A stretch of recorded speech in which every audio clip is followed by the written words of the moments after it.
요한일서 4장 20절에서 5장 3절까지 말씀입니다.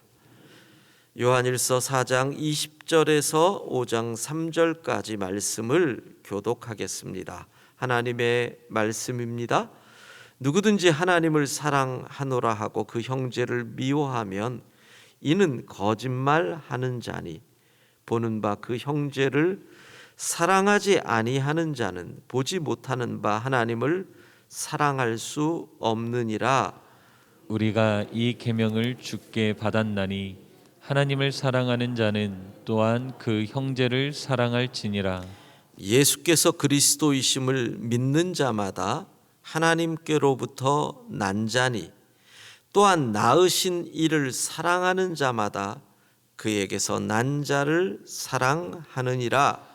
우리가 하나님을 사랑하고 그의 계명들을 지킬 때에 이로써 우리가 하나님의 자녀를 사랑하는 줄을 아느니라. 함께 읽습니다. 하나님을 사랑하는 것은 이것이니 우리가 그의 계명들을 지키는 것이라.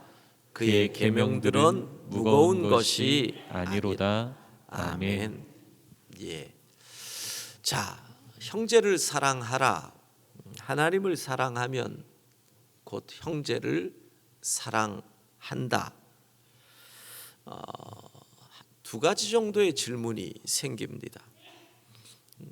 하나님을 사랑하면 형제를 사랑하는 것이다라고 하는데 하나님이 눈에 보이지 않는데 우리가 어떻게 하나님을 사랑할 수 있습니까? 눈에 보이지 않는 하나님을 어떻게 사랑할 수 있습니까? 그래서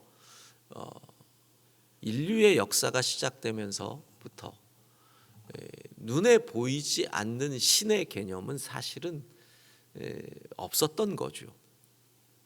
상을 만들고 그 상 앞에서 제물을 드리고 보이는 신을 만들고 그 신을 사랑하는 것을 제물을 드린다, 뭐 때로는 인신 공양을 한다, 이렇게 하며 그 사랑을 표현을 했는데 보이지 않는 하나님을 어떻게 사랑할 수 있습니까? 거기서 사도 요한은 눈에 보이는 형제를 사랑하는 것이 곧 보이지 않는 하나님을 사랑하는 것이다.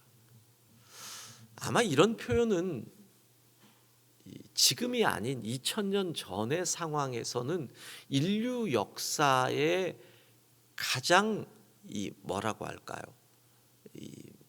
천동설의 시대에 지동설이 나온 것과 같은 완전히 이 세계를 흔들 만한 표현이죠. 어떻게 그러니까 인간의 생각 속에 그 시대에 신은 하늘 위에 계급적으로 인간은 땅에 고귀하고 미천하고 그런데 어떻게 인간을 사랑하는 것이 하나님을 사랑하는 것이다. 아마 뭐라고 할까요? 르네상스라고 하는 고대 그리스의 이 인류의 문화를 회복하는 중세의 인문 부흥기라고 할지라도 이런 고백은 할 수는 없는 겁니다.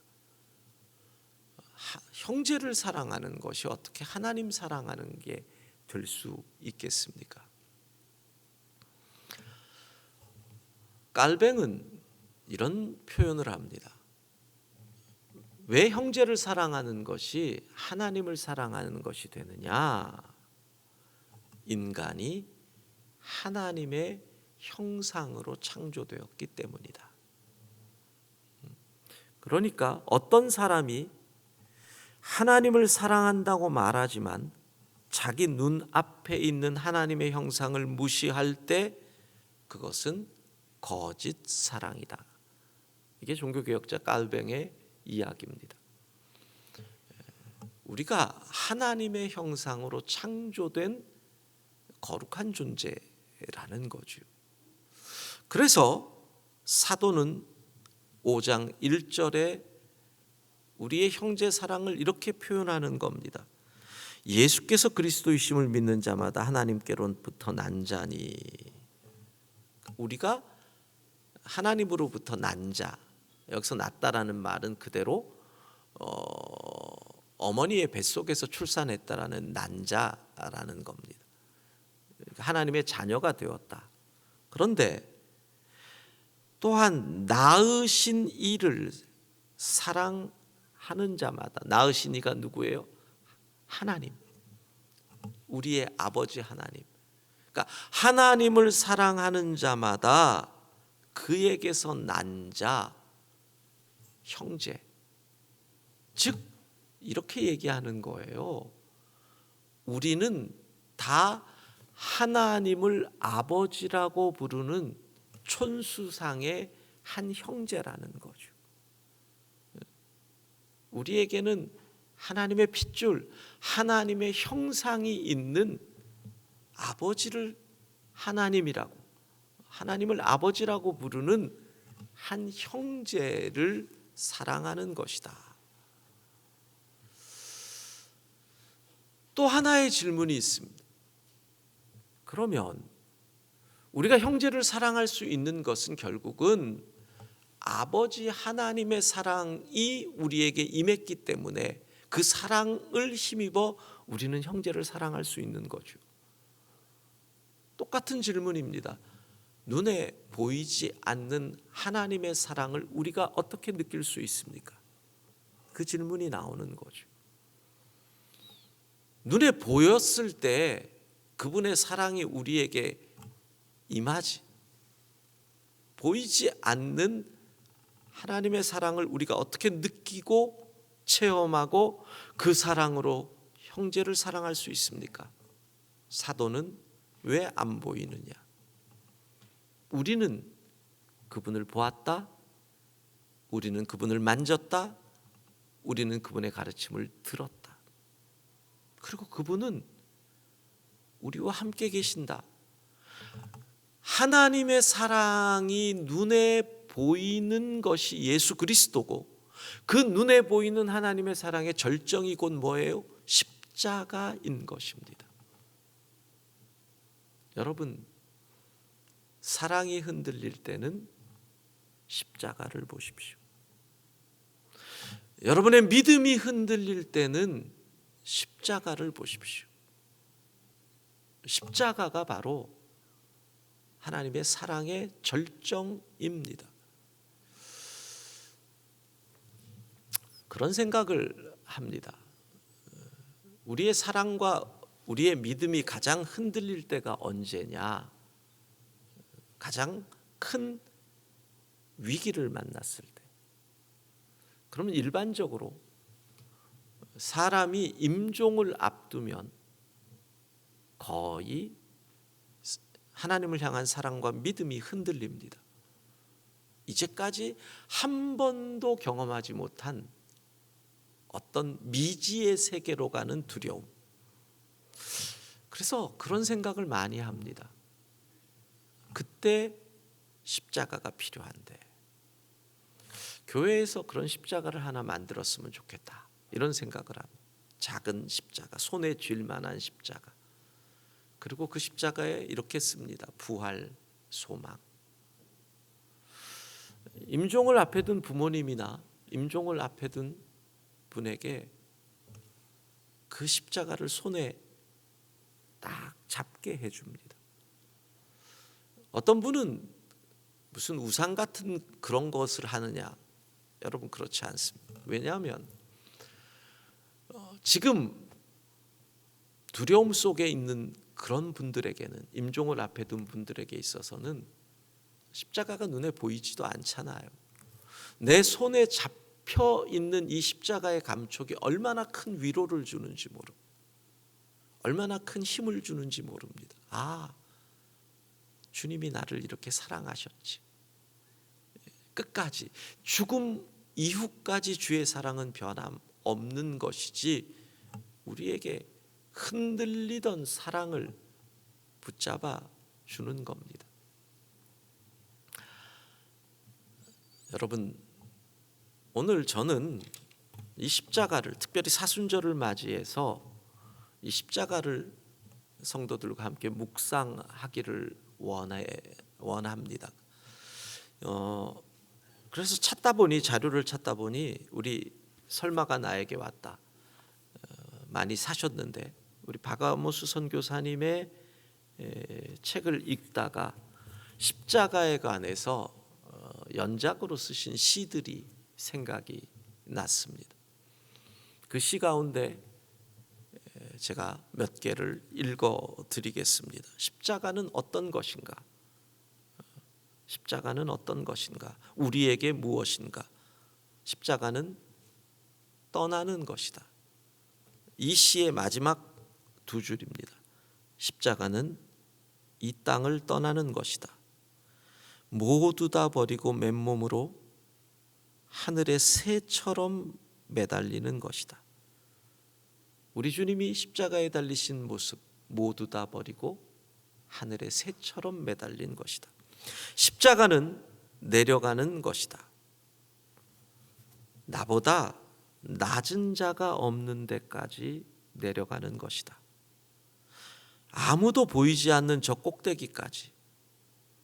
이 두 번째 줄에서 고민을 많이 했습니다. 왜 선교사님은 꼭대기는 너무나 잘 보이는 것인데 왜 꼭대기를 아무도 보이지 않느니라고 했을까? 아마 하늘 위에서 보면 꼭대기가 점처럼 보이는 그 낮은 곳까지, 꼭대기에 있을지라도 보이지 않는 저 낮은 곳까지 내려간 것이 십자가이기 때문에 이런 표현을 한 것이 아닐까 생각을 했습니다. 가진 것의 무게가 없어질 때까지 내려가는 것이다. 나의 무게도 없어지도록. 십자가를 진다는 것은 내가 없어질 때까지 낮아지고 또 낮아지는 것이다. 십자가는 견디는 것이다. 이것도 앞에 네 줄만. 십자가는 나를 견디는 것이다. 내가 원치 않는 나를 그래도 견디는 것이다. 내가 원하는 것은 나의 잔을 지나가게 하옵소서. 할만하시거든 이 잔을 내게서 지나가게 하옵소서. 내가 원하는 것은 그건데 그래도 견디는 것이다. 십자가는 너를 견디는 것이다. 나와 다른 너를. 때로는 가족 가운데 십자가가 있을 수 있어요. 나와 다른 너를 그대로 견디는 것이다.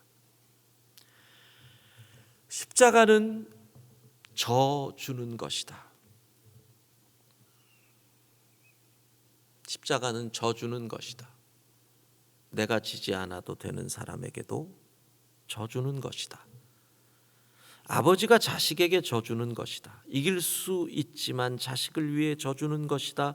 지지 않아도 되지만 자식을 살리기 위해 지는 것이다. 내가 너에게 져주는 것이다. 힘이 없어서 지는 것이 아니라 너를 살리기 위해 내가 죽는 것이다. 이게 십자가죠. 십자가는 짐을 지는 것이다. 아무도 지지 않는 짐을 지는 것이다. 누군가는 져야 하는 짐을 지는 것이다. 예, 아무도 지지 않으려고 하죠. 그러나 누군가는 져야 해요. 그것을 우리가 쉽게 얘기하면 책임이라고도 얘기하지만 십자가는 그것보다 훨씬 무겁고 거룩한 것이죠. 십자가는 짐을 져주는 것이다. 너의 짐이 너무 무거워 일어나지 못할 때 짐을 짊어져 주는 것이다. 그냥 묵묵히 지는 것이다. 십자가는 한 번 지는 것이다.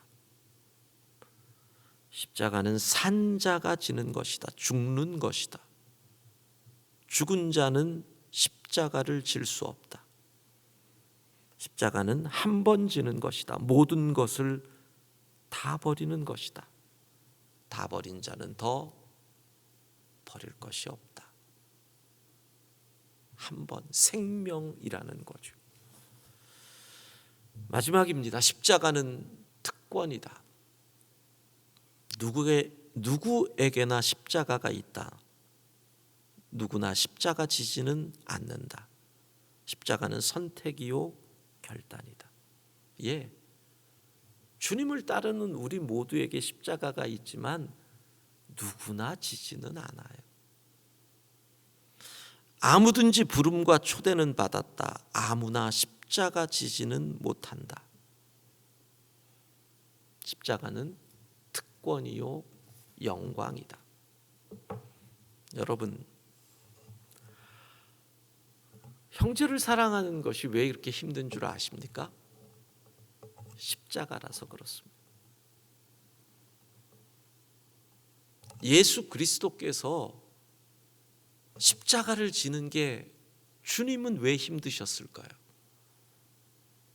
그게 하나님을 사랑하는 예수님이 이웃을 사랑하는 게 십자가였거든요. 예수님이 십자가 지기가 힘들어서 이 잔을 지나가게 해달라고 하셨던 이유가 이웃 사랑이거든요. 사랑이 그렇게 힘들어서 주님도 십자가를 안 지려고 하신 거예요. 그러니 우리에게 형제 사랑이 힘든 게 너무나 당연한 거예요. 십자가거든요. 십자가. 주님이 지신 십자가가 주님의 사랑이라면 우리가 져야 할 십자가는 우리의 사랑입니다. 이 사순절 끊임없이 계속 사랑하라, 사랑하라, 사랑하라. 무슨 말씀입니까? 십자가 져라, 십자가 져라. 아무든지 나를 따라오려거든 자기를 부인하고 자기 십자가를 지고 사랑하라, 십자가 져라, 사랑하라, 십자가 져라. 오늘도 주의 사랑 생각하고 묵상하고 십자가 지고 주를 따르는 형제를 사랑하는 우리 모두가 되기를 소망합니다.